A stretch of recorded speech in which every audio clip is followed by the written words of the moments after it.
one of the things with a lot of drum machines now is you can have a little, basically like an error percentage that it will sort of randomly have it be a little bit above or behind by a certain percentage, and you can kind of set make that. it sound like this Make much it of a feel human. Like, The robots are already ahead of the game. They really are. How many beers has this robot had?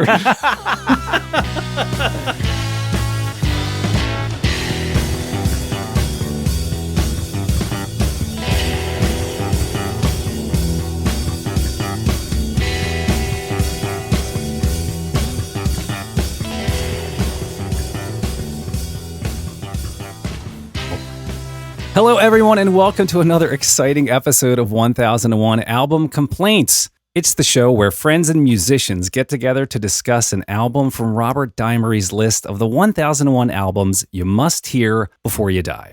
So each week, we pick an album at random from that list, we listen to it, we analyze it, we do some deep dives, and ultimately give you our opinions on whether or not you need to hear the album before you die. At the end of the episode, we'll all vote and pick next week's album. Now, if you haven't had time to listen to this week's album, don't worry. We're going to have plenty of clips that will drop in along the way, as well as a playlist that we'll include in the episode notes. So before we get any further, I want to remind you, dear listener, that if you're enjoying what we do here, go ahead and like or subscribe or write a review on your favorite podcasting platform, or better yet, tell a friend about us. We appreciate all the help in spreading the word. So before we jump into the music, though, I want to throw things over to Rob. ? Do we have any fan mail in the fan bag and the mail bag and the fun bags there? What do we got? Anything? No, nothing today, no. So this might be our hottest episode yet for two reasons. One, it's about 90 degrees in the studio here, and I'm wearing headphones that may as well be rubber earmuffs. The second reason is that this week we've been listening to the debut album from a man that Pitchfork described as equal parts Marvin Gaye and LL Cool J. That's right, it's the 1995 album Brown Sugar by musician, singer, songwriter, and coolest guy in the room, D'Angelo. So wait, would that make him equal parts Marvin Gaye and LL Cool J? Would that make him LL Cool Gay? And if so, can I start if that is not taken, tribute. I'm going to start a tribute band where we're all in drag and we just do a bunch of mid 90s rap songs. Dibs. All right, I'm going to go copyright that. Little service mark there. All right, we're going to jump right into the music, and then we'll come back with our introductions and our tweet-length reviews. So here it is, the opening track called Brown Sugar.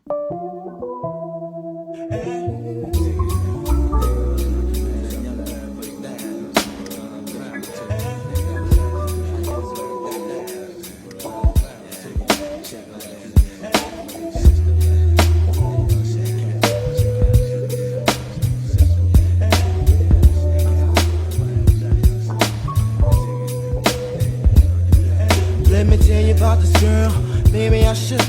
I met her in Philly, and her name was Brown Sugar. See, we be making love constantly. That's why my eyes are a shade blood burgundy. The way that we kiss isn't like any other way that I be kissing when I'm kissing. What I'm missing, won't you listen? Brown sugar, babe. I guess high up your love, I don't know how to behave.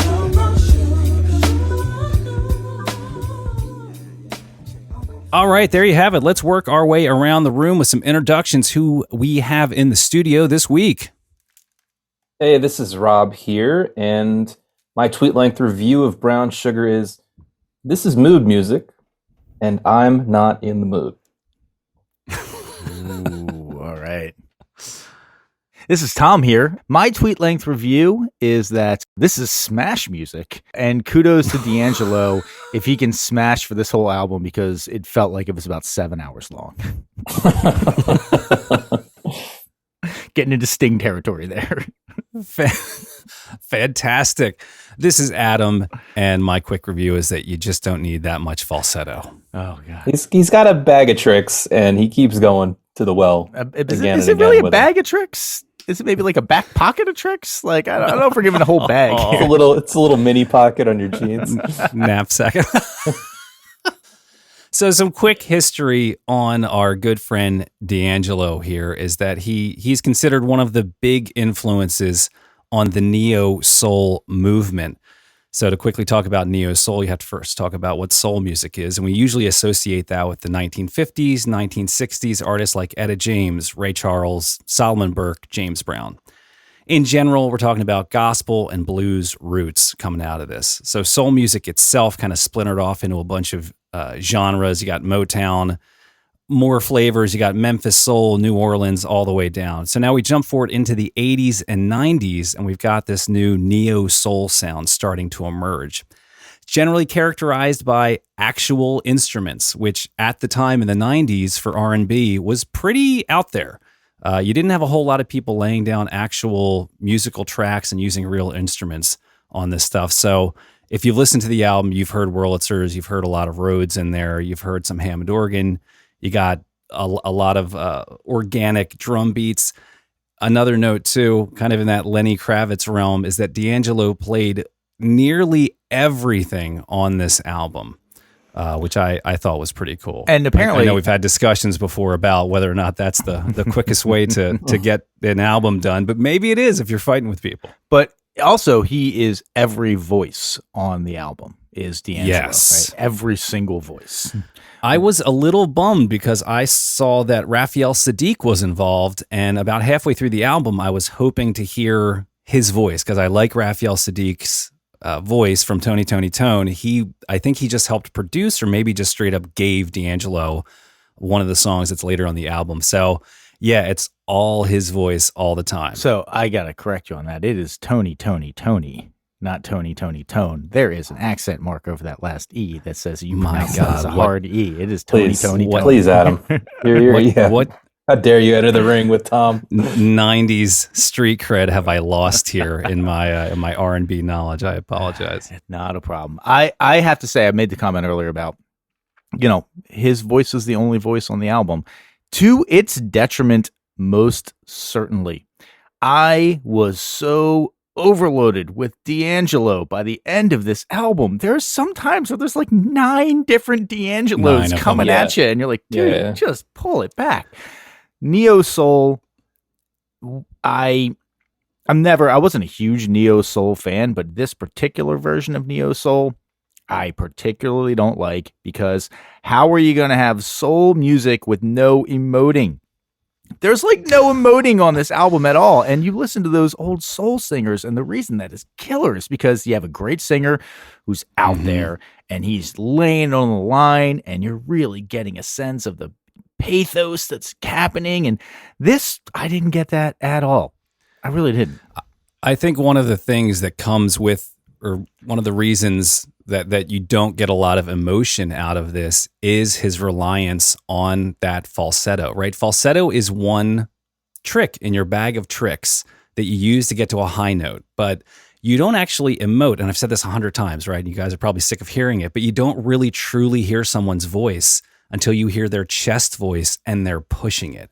And he never does that on this entire album. So I get it, Tom. I definitely can sympathize with that sentiment there. Yeah, it was a little in love with its laid backness. I felt like he was on Quaaludes and high on weed the entire time, and what makes you say that?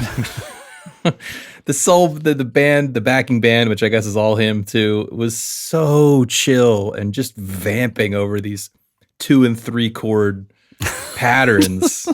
It felt like Soul Band Plug-in 1 from Ableton Live or something. And talk about vamping. Good Lord. Does he just take a chorus and play it for we got to come up with a term for that. There's the super chorus where you play a chorus like twice or like 1.5 times. Mm-hmm. What do you call it when you do the chorus like 9 times in a row for the end of the song? For an additional 3.5 minutes. Yeah. And listen, I love ELO. They do that all the time, but they still manage to drop the drums out and put claps. They have more tricks to make it seem like it's not just the same thing over and over and over again. But yeah, vamping like a son of a bitch on this stuff. So I think we need to address the elephant in the room here. Okay. All right, so I'd like to let's just do a role play. The marketing execs trying to pitch D'Angelo to the record executives. Tom, you be D'Angelo's representation, Okay, and I'll be the execs trying to figure out if this guy's a good hit. I see. Okay, I like what you're saying here, Tom. Is this guy sounds cool? Does he have any other guys in the band like that you sing awesome harmony with, like Boys to Men? Like they're doing pretty well. No, just him all the time. Okay, all right. You know what? That's okay. It's okay. Does he have like a crazy vocal range, like a Tony Braxton type? I mean, it's high. It's pretty high. I'll give him that. Are you like maybe you're paired with like an amazing songwriter like Babyface? He's having great success right now. Oh no, almost entirely him. Yeah.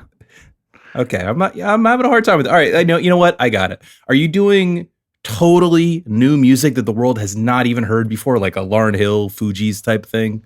No, not really. Kind of just taking some old stuff. If we do a Smokey Robinson song, it's pretty great. Interesting. What do you guys have exactly? Have I shown you his crunch routine? It's pretty intense. All right, sign this guy immediately. Well, so here's the funny thing about that. All right. The muse for this album was a woman named Angela Stone. Sure, right. Who was 14, 15 years older than him when he was when they first got together. Well, no, I mean the entire time they got together too, because that's how ages work. But she was kind of his muse, helped him write it, and she has said in interviews that when she first met him, he was a nerd, like glasses, dressed like shit, awkward, shy, not a sex symbol at all. Total nerd. I could totally see that.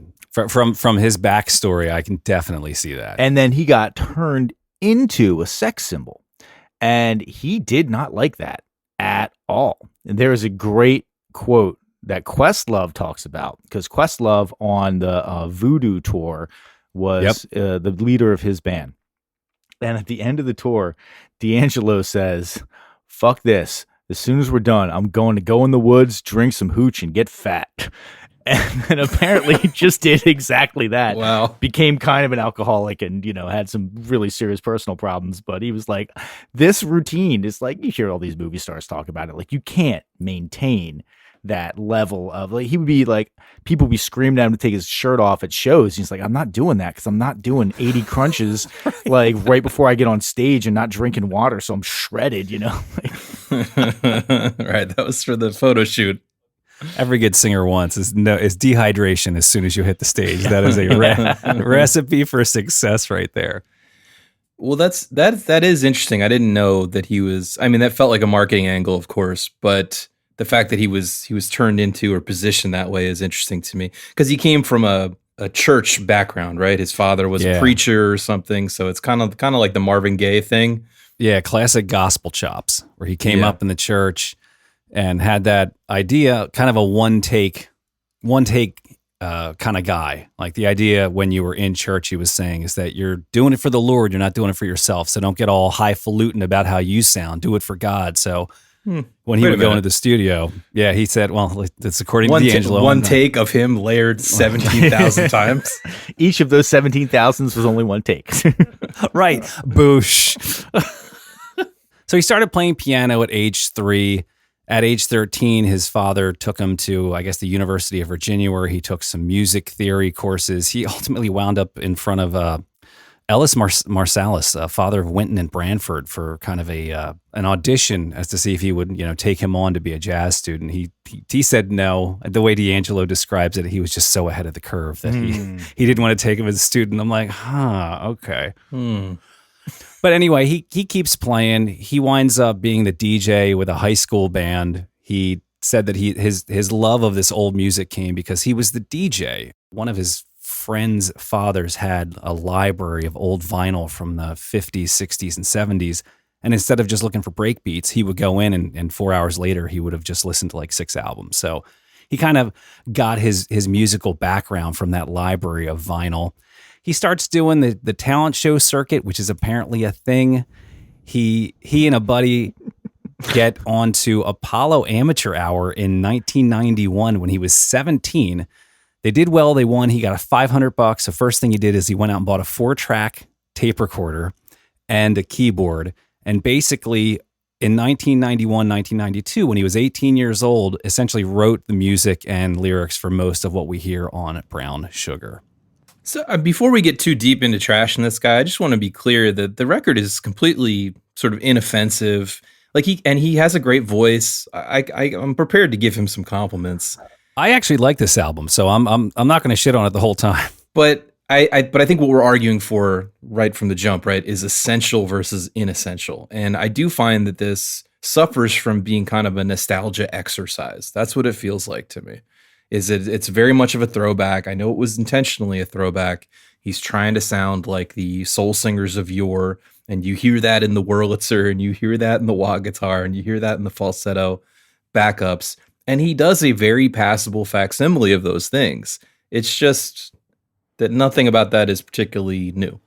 Well, I will say, as somewhat of a counterpoint to that this is heralded as a progenitor of this neo-soul movement that came out, which, by the way, speaking of Fugees, Lauryn Hill was included in that neo-soul movement that came out like when she was sort of post-Fugees.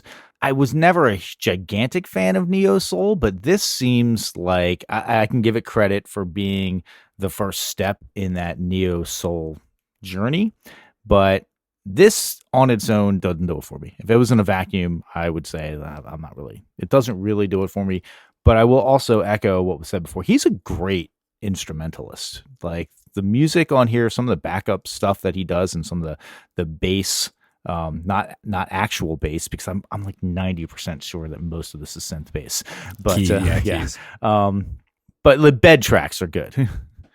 I mostly agree. I mean, we're back at the myth of the multi-instrumentalist, and I have to ask, I was searching this record for virtuosity on other instruments. He's a good keyboard player for sure, and he's a good singer. I'm not really hearing it anywhere else. He can be a good composer. There are some songs that have good composition, but a lot of them are just very standard. Go ahead, hit vamp on 2 or 3 chords, and slight modifications for the chorus. There's one song in particular that I think is actually very well constructed and super jazzy, but the rest of them I think are I think I noticed that. I think I noticed that one tune as well. And speaking of vamping, even his vocals seem like vamping most of the time. Like he didn't really. It's lyrically bereft, we can say. To kind of tie into that whole instrumentation thing, I do think he's a solid drummer. And I think the way he plays is this really, it's almost drunk behind the beat. It's a very odd, like super pocket, and it's really its own sound, which I totally dig.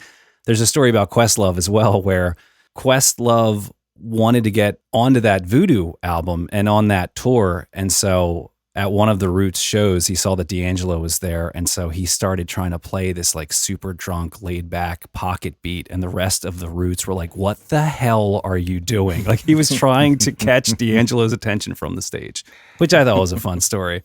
I do think it sounds super loose, and it benefits this type of super vampy music. I can see why the Roots would be like, we're tight. Why are you playing loose? We're very tight. Like, we're like a remarkably tight band. Hang our hats on. What are you doing? Yeah. One other cool thing that I think coming out at the time he did, and this has a lot of parallels, Rob, to Lenny Kravitz, right? Yeah, sure. Deliberately in the face of what was popular and what was selling at the time in R&B. So D'Angelo comes in with this almost anti-pop sensibility when it comes to soul and R&B. By the way, D'Angelo hates being called neo-soul, right? Don't put him in a box, baby. It's the Dylan thing. Don't put me in a box. But he had this quote about R&B at the time, and here it is. He says, well, I'd like to say right now that there's a new consciousness among black kids about the possibilities of instruments, he said, and this is right before Voodoo came out in 2000. And maybe I had something to do with that. People like Puffy and those other artists who rely on samples, I just don't see that sticking around much longer. Puffy says he's bringing back those old guys to the kids, but he knows he ain't doing it for that reason. That's just some alibi he cooked up. He knows half of those kids he sells to will think he came up with what Maurice White of Earth, Wind nd Fire first thought of. I was like, oh, damn. Yeah. Sliding those samples in, acting like it's his own. Anyway, I'm here for the shit talk on Puff Daddy all day long. Yeah. But can we talk about the worst prognostication in the history of prognostication? I don't think these samples are going to stick around for too much longer. No, they're done, man. I'm giving them another year. Yeah. Along with Harold Camping and the End of the World. Though that quote does help recast him a little bit in my mind in a helpful way. If he even felt that his goal was to bring instruments back to the Black community and to Black music in the shadow of 15 years of hip hop. I'm not saying he's in any way responsible for that, but that's a reasonable goal and an admirable goal, so to speak. Not being a member of the Black community, I feel like I don't have a ton of legs to stand on here, but I think that it's a little reductive to say that there hasn't been instrumentation in the Black community again, because it's mostly church driven. You know, it's like all the kids that go to church see the organ play. They're not playing samples at church. They're still doing live singing and live bands. No, like but yeah. I mean, I just meant in what was in the most popular music through the 80s and 90s, which was hip hop, which didn't rely on a ton of human instrumentation. Sure, it relied more on drum machines and samples. That's Absolutely. Unless you talk about the Roots, who, as Black Thought has stated, got their contract in 1993. So, you know, Damn, they were doing it for a while. Boosh. There you go. So this album came out on July 3rd of 1995. It sold 300 albums in the first 2 weeks and went platinum 1 year into its sale. Did you mean 3 million? 300,000. 300,000 in the first 2 weeks, and then a million over the first year. I thought you said 300 albums in the first 2 weeks. I was like, I mean, that's better burn. than I've done, but still. Slow burn. So this album was produced by D'Angelo and a guy named Bob Power. You might know or maybe recognize the name Bob Power. He was an engineer on the Tribe Called Quest album, Low End Theory. Hell It's yeah. a great engineer name right there. Yeah, there you go. Power. Bob Power, yes. He also plays guitar in this album a couple of times in a couple of places. He too, does. Right? Yeah. Yep. Which, by the way, I loved researching this. They're like, he was an engineer on the Low End Theory, the Sgt. Pepper's of hip hop albums. Yeah. Like, You got to throw that in everywhere. Sgt. Pepper's of goddamn everything, please. Right. So at the time on the charts in 1995, the top R&B hits, you had TLC, Brandy, Montel Jordan, Shaggy, R. Kelly, Tupac, Biggie, Jodeci. So all of that was very producer driven, very electronic. Again, just, kind of showing that D'Angelo was trying to push back against that trend. Well, and I think a lot of those were, like you talk about producer driven, those were not songwriters predominantly. Those, well, Biggie. They're all performers. Yeah. They're Biggie. I will take nothing away from Biggie, and I will brook no person who takes anything away from Biggie. That's, let's just let that one lie. But I think most of those people, especially in the more R&B side, were just having songs written for them, and they were just, like you said, they're the performers, they're the eye candy. D'Angelo, Sure. I will give him credit for it, and this is what I've talked about before. Like, the person who must be the most pissed off about the way that popular music went is fucking Mariah Carey, because she was beautiful and insanely talented and wrote almost all of those. She wrote All I Want for Christmas Is You in like 25 minutes.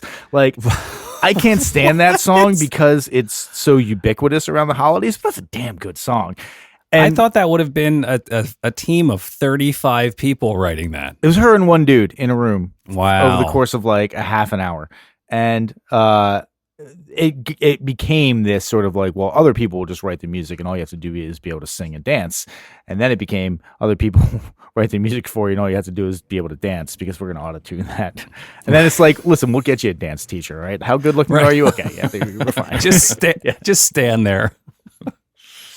All right, let's jump into some of these songs here. So let's throw it back to that opening track. Here's a little bit more of Brown Sugar. Skin is caramel with the cocoa eyes. Even got a big sister by the name of Chocolate. Brown sugar, babe. I guess high off of love, don't know how to behave.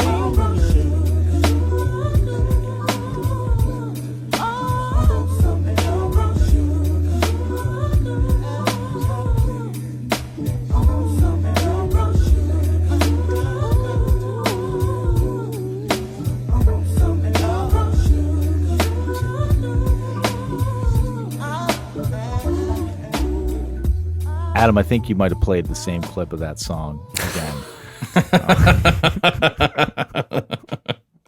So you mean to tell me it does the same thing for 4.5 minutes? I wrote down that it was so repetitive in the hook that you could believe it was itself sampled. Yeah.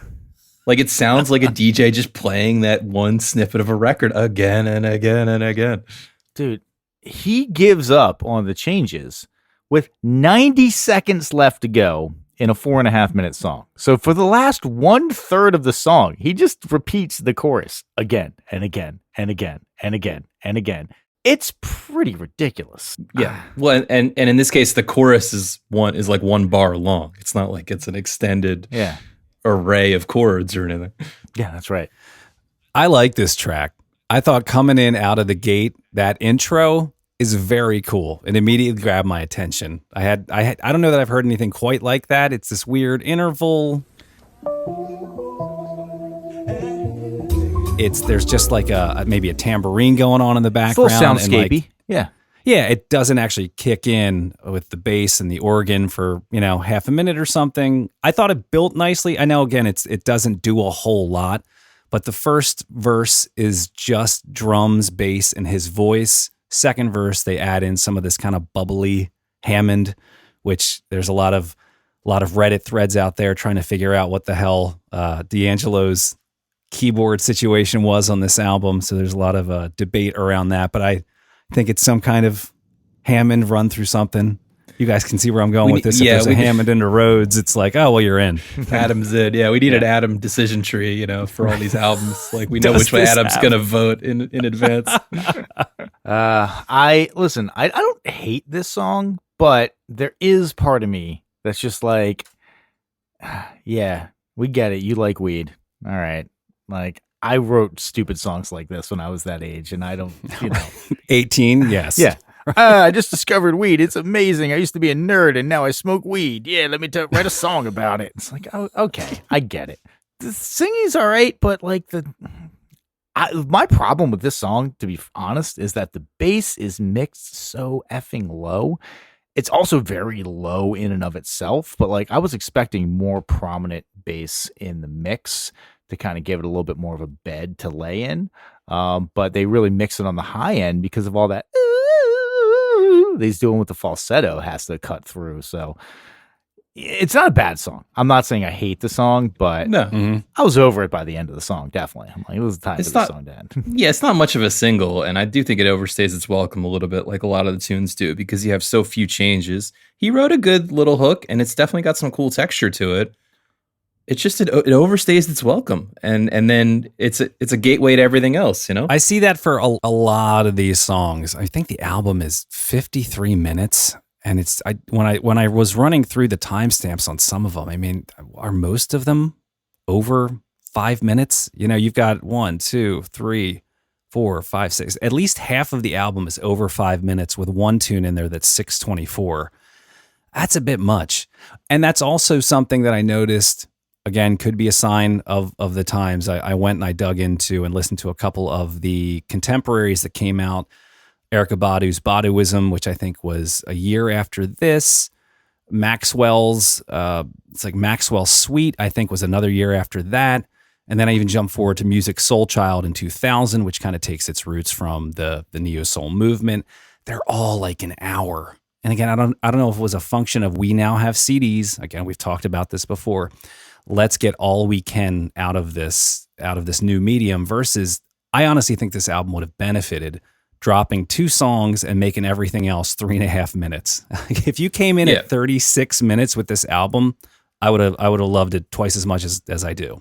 There's always the lived experience of listening to the album versus the actual length of the album. And by the time I was getting to the end of this album, I was like, God damn. Is this a triple album? What's going on here? Well, it's also starting to get to that era where people weren't really listening to individual albums. I feel like as I was listening to this week and thinking of my various complaints, I was thinking this is one of those ones that I think if you surveyed a bunch of people who are around our age, a lot of them would say they like it. Their memory of it would be very positive. But I think it suffers in that sense from, well, 2 things. One, what you're really remembering is the thing you were doing when you were listening to the album, which is having young person sex, most likely. But that's not representative of what's going on here if you actually sat down and spent an hour with us. Well, that's the difference between is this a good song and should I listen to this album? Or are there some good songs in this album and should I listen to this album? Yeah, there's some good songs on the album. I'm not saying it's garbage or anything like that, but I was defeated by this album on several occasions. Defeated, could not make it through. All right. Well, on that note, let's move.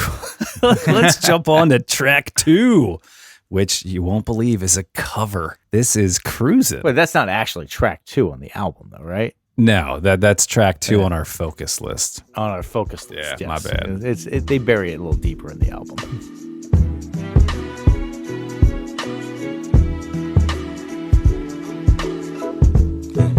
Baby, let's cruise away from here. Don't be confused, baby. The way is clear. And if you want it, you got it forever. Oh, this is not a one night stand, baby. Oh, let the music I have a bone to pick with covers that don't change the arrangement at all. This is totally unnecessary. Oh my God, Rob. My note here is only slightly less unnecessary than the Gwyneth Paltrow Huey Lewis version of this song. the same thing. Only slightly less necessary. I wrote the only thing you added to the song was an extra 30 seconds on something that was already too long. Yeah. Oh, yeah, because the Smokey song is too long and they just chorus at the very end. And he's like, they did chorus. I did chorus. So you see, I that's how I owned this version of it.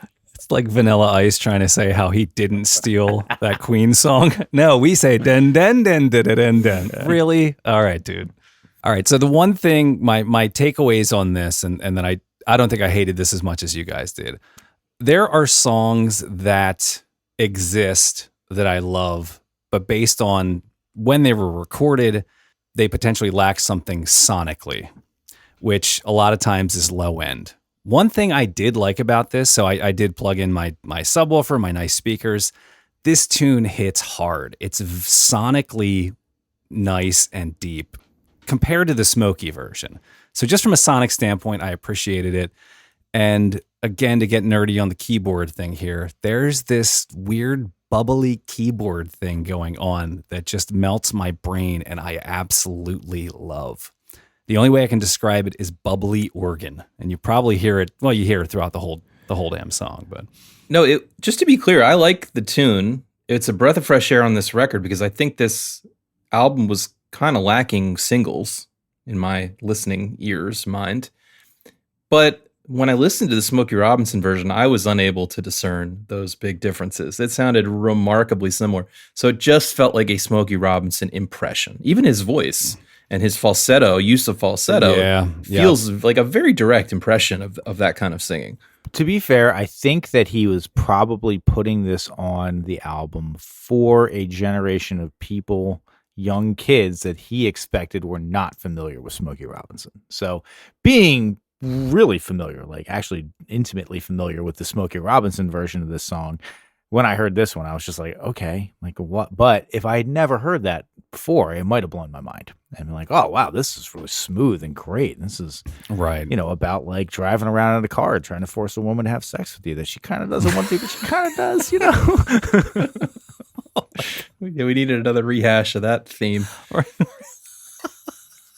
I am all for bringing a cover to the attention of a new generation. I think that is a noble exercise, but I still think you have a responsibility to add something to it. And I just don't, despite what Adam just said, I did not hear those aspects of sonic addition. The one thing that I think was a change that perked my ears up a little bit, on that "We're gonna fly away, glad you're going my way."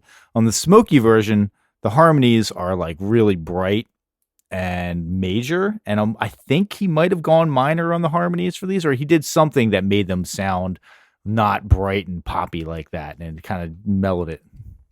Gwyneth and Huey do the same thing. They take a lower minor version of that 2-part that is very major in the Smokey version.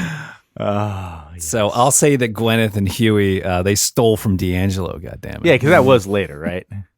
Yes, yeah, that was, I don't know, sometime in the 2000s. Completely unnecessary. I really should look up why were they singing together? Was it for like a Toyota ad or something? I don't know. I thought it was a movie or something. An Ambien ad? I don't know. Oh, I think it was that movie Duets. An entire movie about bad karaoke? Yeah, right?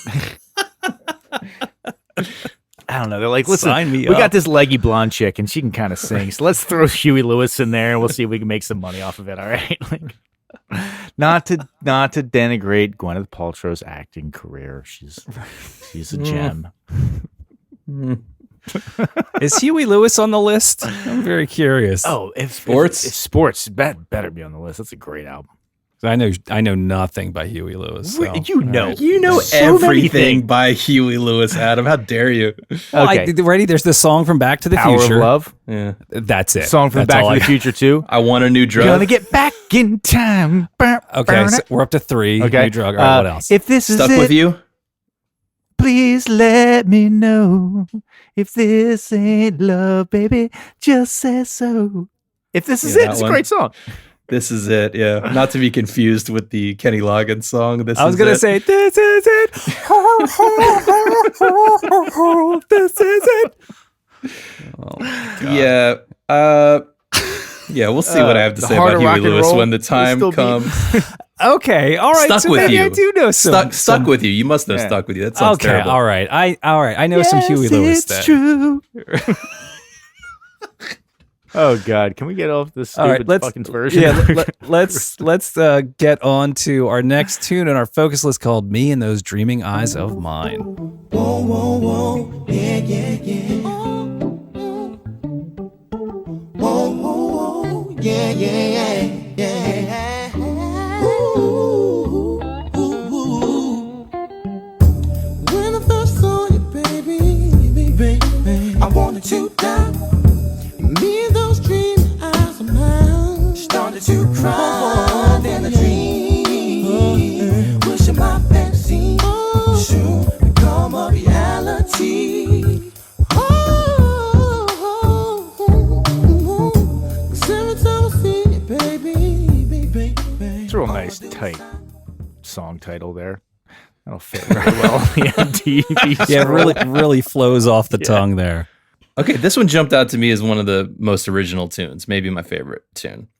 It had some interesting rhythms in it. It feels a little more like modern music, not just a complete rehash of old tropes. It's definitely too long, and I was definitely tired by the time we got to this. What is this, track 4 or 5? But it stood out to me a little bit because it wasn't just a straight vamp. It had some twists and turns to it. This is the one that I put down specifically. This is the point on the album where I was overloaded on D'Angelo's voice because there's so many of his voice on this track. know. It's obscene. There was a moment in Sing 2, which my kids have been listening to constantly.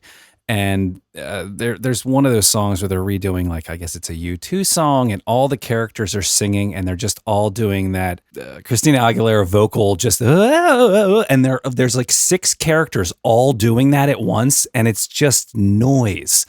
And I feel like that was my reference point for a couple of spots on this album where it's 12 of him, and he's scatting and going all over and it's just, when there's so much of that, it might as well be like a wall of pink noise.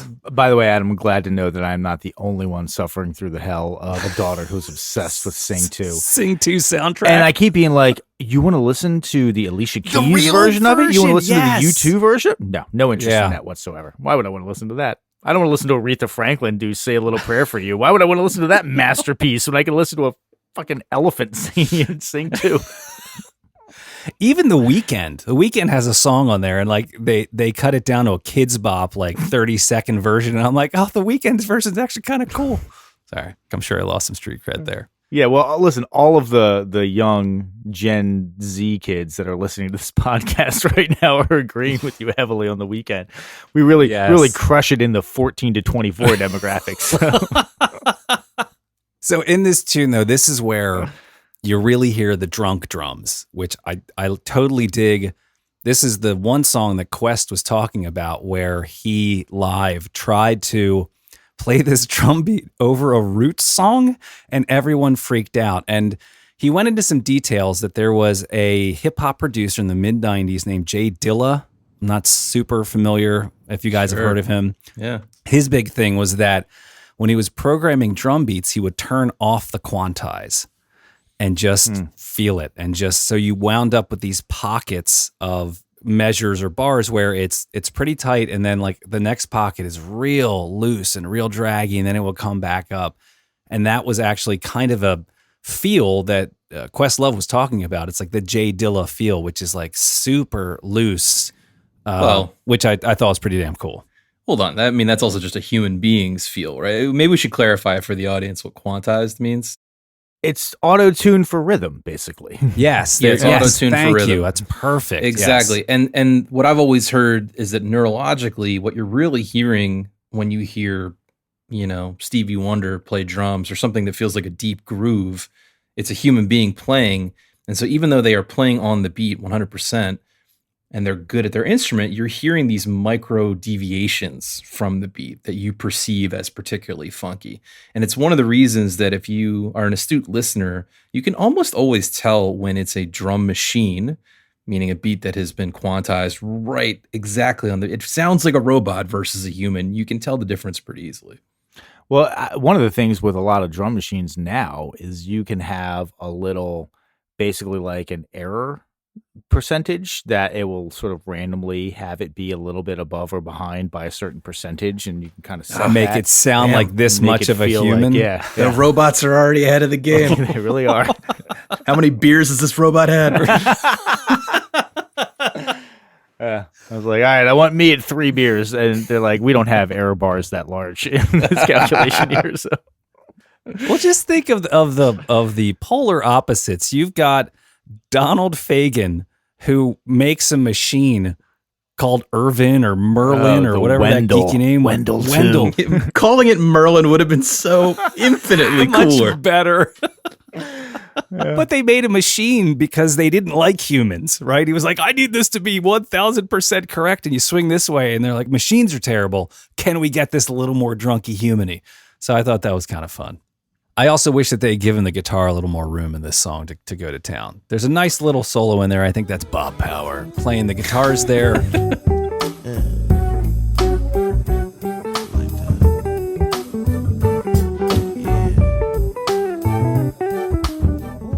Well, I think we might be coming up on another song where they did give the guitar way too much room. So I don't know if it's, maybe they call it out in case I miss it. All right, we're going to move things along here to the 4th song on our focus list here. This one's called Shit Damn Motherfucker. Why are you sleeping with my woman? Why are you sleeping with my woman? This comes as a total surprise. I just can't believe my eyes. My best friend and my wife. Shit, damn, motherfucker. Shit, damn, motherfucker. Shit. listen, besides the fact that we finally got Adam to say fuck on this podcast, It took D'Angelo to say it. took D'Angelo to Or say to it. happen, yeah. You guys are gonna 100% disagree. This is my favorite song on the album. I like this song a lot, actually. Sucks. I like this So song bad. a lot. Sexiest murder ever. Listen, the lyrics are stupid as fuck. They're the dumbest Sexiest lyrics. murder. I have least gangster line ever. I'm telling you what's on my mind. I'm about to go get my 9 and kill both of your behinds. If somebody said that to me, I'd be like, okay, yeah. Ooh. Yeah, sure, But buddy. the instrumentation on this is really crazy good. I like the when they No. kind of drop out to those walking bass parts. It's great. I disagree. The instrumentation and the tones specifically are what jumped out to me as being terrible. It starts with just a couple bass drum hits. That bass drum tone is flabby as all hell. Like, Did they forget to bring the drum key to tighten that thing up? What is going on? I think that's a synthetic kick. I'm pretty sure that's a synthetic because it sounds the exact same every time. There's no like variation in the pressure with which they're hitting it. And that's 1995 drum machine technology. Well, and fine. It sounds like shit. Don't get me wrong. It's bad, and they did not use it on some of the other tracks. The other one, this is the guitar one, where the wah guitar sounds like Donald Duck. Like, this is not good.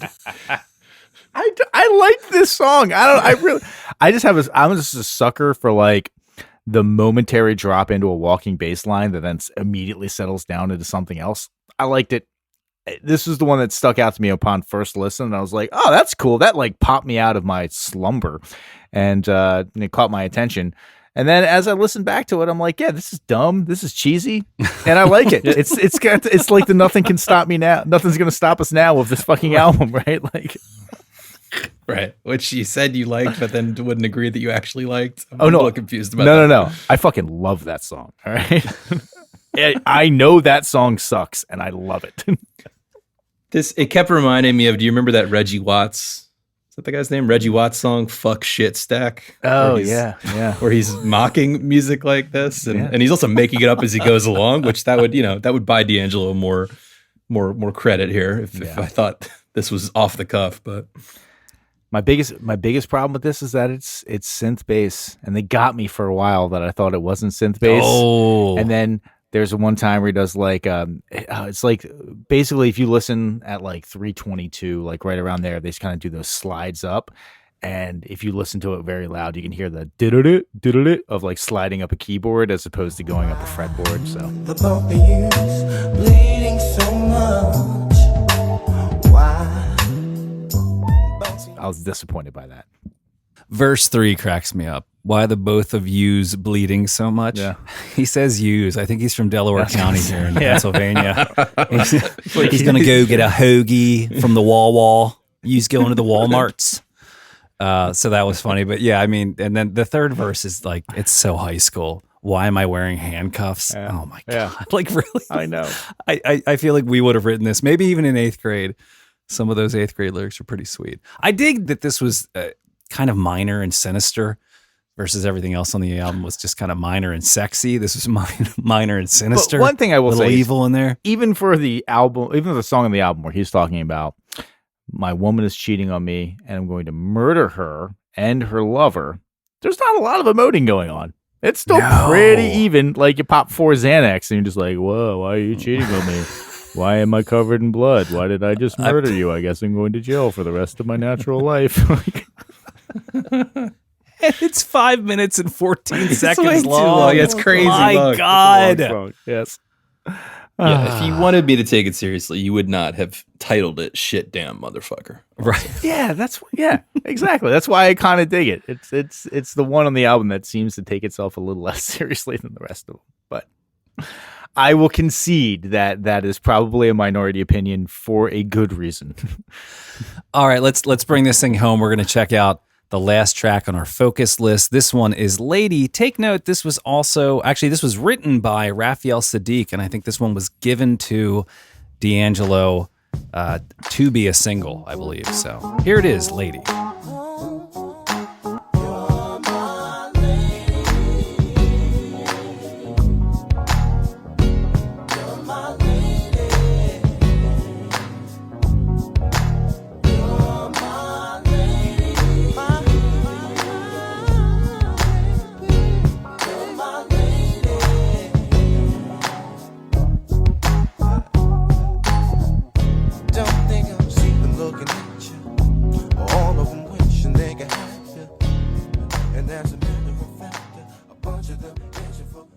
All right, Rob, I'm going to ask you a very specific question, and you're probably going to tell me that I'm crazy. Did this remind you of the beginning of that Unicorn song, Ghost Mountain? The very, very beginning, with just like the drum beats. Go back and listen to the beginning, like 8 seconds of this, and listen to the beginning, like 8 seconds of Ghost Mountain, and tell me if they're not like the exact same thing. The entire time I couldn't get over it. I was like, now I just want to be listening to the Unicorns and not this, because I'm so fucking over this album by this point. It did not give me that feeling, but Well, yeah, I mean, I see what you're talking about, but a lot less toy instrument going on. Well, yeah, I'm talking about just the drums and like. Okay, all right, fair enough. Yeah. Definitely go listen to that Unicorns album, folks, if you want some tones, baby. I like this song. I thought it was the only one that did actually stand out as a single, so I guess it was the actual single of the record. Is that correct? Yeah, it's one of them. Yeah, probably the. I think it was like the third single. Yeah, it was the third single. Yeah. I don't think there was a lot going on, and traditionally I would call it a single because I felt like the hook was good or interesting. I didn't really feel like that was what was going on here, but it was tonally differentiated from the other tunes. You know, you had guitars coming back to a human sounding guitar. You had the claps over the snare drum effect, which is a very common effect, but I didn't really notice it at least as prominently anywhere else on the record. You had a little bit of the acoustic piano giving it some, it just gave it like a wider set of dynamics generally. There was some cool little bluesy piano riffs in there that showed off his playing a little more effectively. So, yeah, I liked it for those reasons. There was an actual bridge as well at 2:20. I don't know that there were a lot of bridges on this album. I think it did suffer from that just play the same four chords for 6 minutes. I'm trying to remember any of the bridges. If they were there, they were not differentiated enough to be memorable. I'll say that. The fact that this one stuck out in my head as, ooh, that's a bridge, kind of tells you something. And the one song that wasn't written by him. So, well, I guess one of the two songs that wasn't written by him. Written with him, sorry. Yeah. The official credits are that it was Raphael Sadiq and D'Angelo. Now, is Raphael Sadiq Tony, or Tony? Do you know?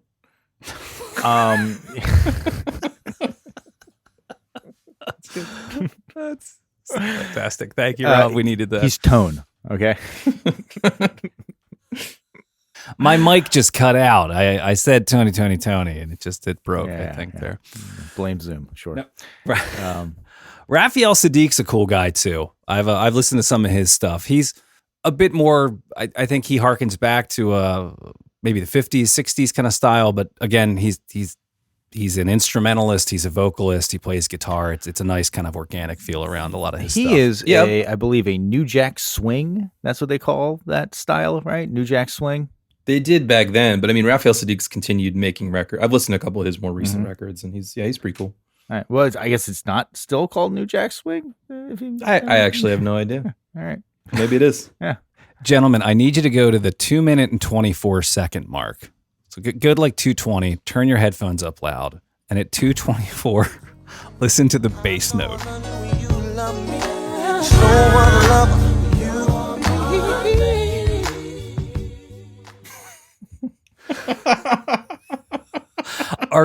Our good friend from high school, who used to play drums with, we used to refer to when something really low would happen, it would be a drop R, just to be completely ridiculous. So you had that drop R note in there where it's like you loosen the string so much it's just flapping. That stuck out in my head. I hit rewind instantly. I was like, oh, that's the brown note. Yeah. That is fantastic. Well done. I've never heard. That's a fun little phrase. I've never heard you guys use that, but it makes no sense. That's why I like it. Right? We're in drop R. What? All right. So that's gonna. Sorry. Anything else on Lady? You know what? I will point out. I really like the guitar work on this song. Bob Power, great job. I think that's Bob Power on the guitar. Just that kind of like little arpeggiated stuff in the background. Very tasteful, very good. That's the one thing in this song that stuck out to me. I thought it was ridiculously repetitive. And the word lady, I didn't do a word count of how many times lady appears, but it's got to be in the fucking 40s. Like, there's so many ladies in this song. Yeah. No, I agree. I agree with that. The instruments are what stood out to me. It was the drums sounded a little different. The guitar work was good. The piano was kind of cool, little licks in there. So, yeah. All right, gents, we're going to wrap this thing up. So that was our last track. That was Lady. Next up, as we do every week, we're going to throw things around the room here to get the votes from Rob and Tom to see if you really think this needs to be on the list of the 1001 albums you have to hear before you die. Let's go to Rob first. Yeah, this is classic style over substance, in my opinion. It is perfectly acceptable to put this on in a dimly lit suburban basement after the spring formal while you sip Long Island iced teas or some other similarly terrible high school drink. But is it essential? No. I think none of these tracks transcends pleasant, ignorable makeout music.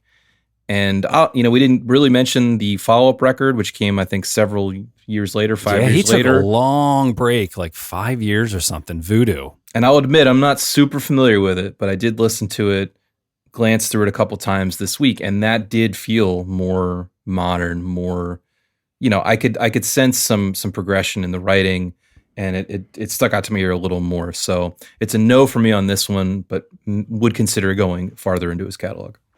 Tom. I'm going to echo what you said, Rob, that Voodoo is clearly the superior album to this one. If this was going to make it onto the list, it would make it onto the list because of what it spawned, which I'm tempted to give it a yes because of that, but I'll just go ahead and say what I've said many times before. Just listen to those things. You don't need to hear this to understand why Erykah Badu was good or why Lauryn Hill was good. You don't need this to point the direction there. Voodoo's a good album. Like you, Rob, not super familiar with it, but I did listen to it this week, and I thought it was way better than this album. I don't hate D'Angelo, and I get the sense that D'Angelo hated being famous. Wasn't a big fan of it, and I can kind of feel for the guy on that. So in service of not furthering the torment of D'Angelo, I will tell you all, don't listen to this album. How kind of you. Every time you listen, every stream, he has to do a crunch. So. He's not doing any crunches these days. So I am going to piggyback on something you guys said about Voodoo. I think that album is arguably better. That was a breakthrough album, but I think Brown Sugar is a breakout album for a 21-year-old who's coming into the game and coming in hard against what was going on at the time. Tom, to kind of piggyback on something else you said, which is the things that it kind of inspired, and this was kind of the first in a long list of neo-soul albums to come out. And just getting into the music Soul Child this week, that Erykah Badu first album and that first Maxwell album, I just had those three on repeat in addition to this D'Angelo album all week, and it put me in a good spot. I just dig the vibes, I dig the sound. So for me, it's a yes, but unfortunately, even my sway as host this week will not do it for Mr. Johnny Abs, Mr. D'Angelo, Mr. Falsetto himself. So I am sorry, D'Angelo, but it's a no from the group here. So you'll be fine as you cry in falsetto potentially. I wonder how he came up with the name D'Angelo, because his name's Michael Archer, which is also not right. It's like not an uncool name or anything like that. I think it's pretty cool. I think he originally went to Michelangelo and then went from there. Maybe it was while he was running that crew in the low rises that he decided to come up with the name D'Angelo. Yes, we're all just pawns. Yeah, You see. Adam, by the way, I'm just going to take a shot in the dark. Yeah. You've never watched The Wire, have you? No, we covered it on this podcast. It means nothing. He has so many things wrong with him, but this is really one of the biggest. Yeah, right. It really is. Fucking President Obama says you should watch The Wire. Necessary viewing. There are so many pop culture things I have not read, watched, or listened to, which is why I'm on this podcast. Woo. All right, so we are going to throw things over to Tom. We're going to go to Tom and the Albinator to get our assignment for next week. I like how you blanked on my name for a second, and we've known each other for literally 37 years. Yeah. Thanks, Adam. Terry, T-Boz, Tone, I don't know. All right, let's get that Albinator out. And before I am insulted anymore by one of my oldest and dearest friends, I will run the Albinator so we can get off this call. Next week, we will be listening to...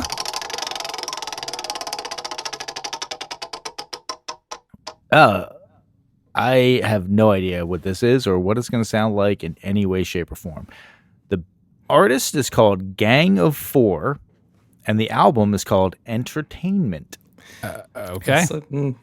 Yeah. Somehow I feel like this is going to be false advertising on this album. Oh, yeah, I was going to say, like, if there's four members of this band and they call their album Entertainment, I can't imagine their lyrics are going to be that deep, because it's going to be like the easiest. No, I don't know what this is either, to be honest. I have a preconceived notion, but I don't believe I've heard a note of this music before. What genre? Hang on. I'm very Hard curious. and Fast was going to be my guess. Hard and Fast. Okay.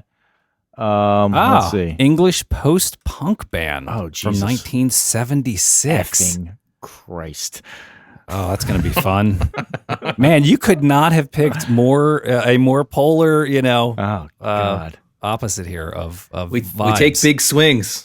This album here do. takes big swings. Once you installed that update, man, we started just going all haywire, Tom.